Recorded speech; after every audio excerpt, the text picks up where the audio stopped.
Hi, it's Fab Poli here. Welcome back to Biz Jet TV. Today we're going to be talking about private jet airports. Before we get into that, I just want to encourage you to subscribe to Biz Jet TV if you haven't done so already. This is a channel dedicated to private aviation. Lots of content here. Once you've watched this episode, you may want to hop in, look around and see what other content there is here to educate you about the private jet market.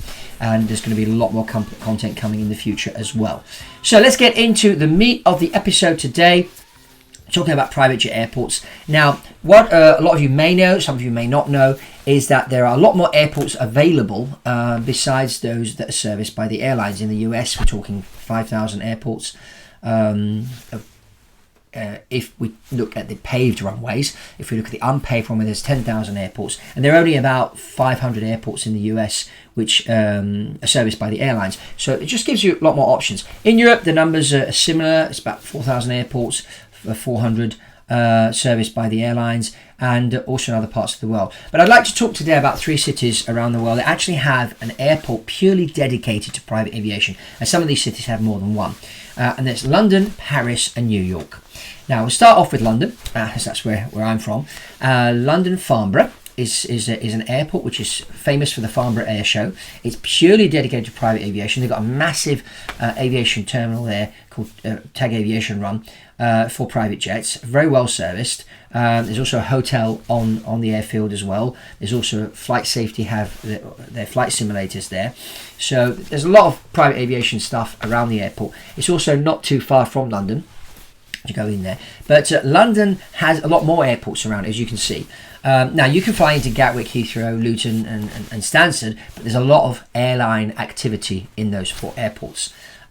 So you could end up getting a slot, which could give you a delay coming in and also going out of those airports, which is why using a private jet airport is interesting. You've got Northolt, which is purely dedicated to private jets, and the royal family flying in and out of Northolt. And then you've got Southend to the east, which has a little bit of airline traffic, but they also cater very well for private jets. We had a Global Express going in and out there last year, and they did a very good job, with handling and everything, and that we're very, very happy with the service there.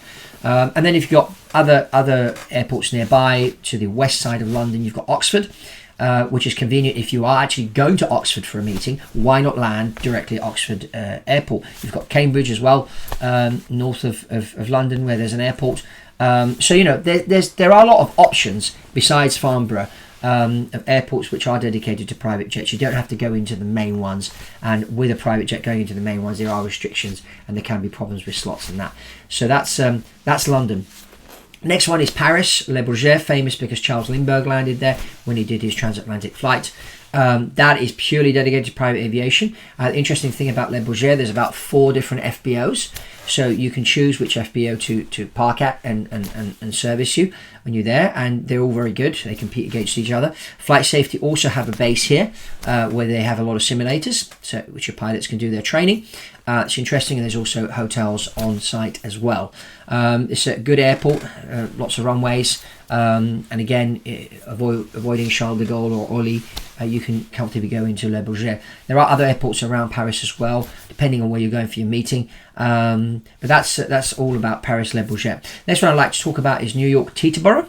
Now, of course, New York have got a lot of airports. We know about LaGuardia, JFK, which is the most famous one, and a few others. As you can see from the map here, there are Teterboro is purely dedicated to private aviation. Lots of activity going in and out, well serviced. There is a lot of traffic though in Teterboro, and you can end up in a queue for takeoff and slotted, even though it's just purely dedicated to private jets. But that's just because it's New York. There are other airports in the New York area that you can use, but again, it depends on the runway, what type of airplane you're operating, and where your meeting is. So the whole purpose of this episode is for you to see that in these 3 main cities, there are lots of options airport-wise. But if you're going into other places to do business that are sort of outside of main cities, there are lots of airports. So my recommendation would be, if you are a business person, you don't have a private jet, but you are expanding your business, start looking at the different cities where you are currently going, or where you could potentially go to get business, and have a look and see how many different airports these cities have. and where you could go in and out of. And if you're operating an airplane like a PC-12, you don't need a paved runway. You can land on an unpaved runway. The PC-24 jet can do that too. But if you're operating, you know, a G4 or a Global Express or a Sat-7X, those airplanes can fly in and out the smaller airports as well. So just have a look and see a particular, you know, in Europe, in the United States, Canada, and that there's lots of options. The Chinese have understood this as well, and they're building a lot of airports to cater for the private jet industry. So, you know, this is happening as the word gets out there, that, you know, the private jet, it's not only convenient because, you know, you can leave when you want and that, but there's also access to a lot more airports. And that saves you a lot of time, because the last thing you want to do is fly transatlantic on your private jet and then end up stuck on the M25 in London for 3 hours because there's a traffic jam before you get in, or slotted out of Heathrow, and there's a 3-hour delay. Then, you know, the whole purpose of the private jet, which is to save you time, goes out the window. So look at the different airports to operate in and out of. Let your, you know, chief pilot find out what the best location for you, and that.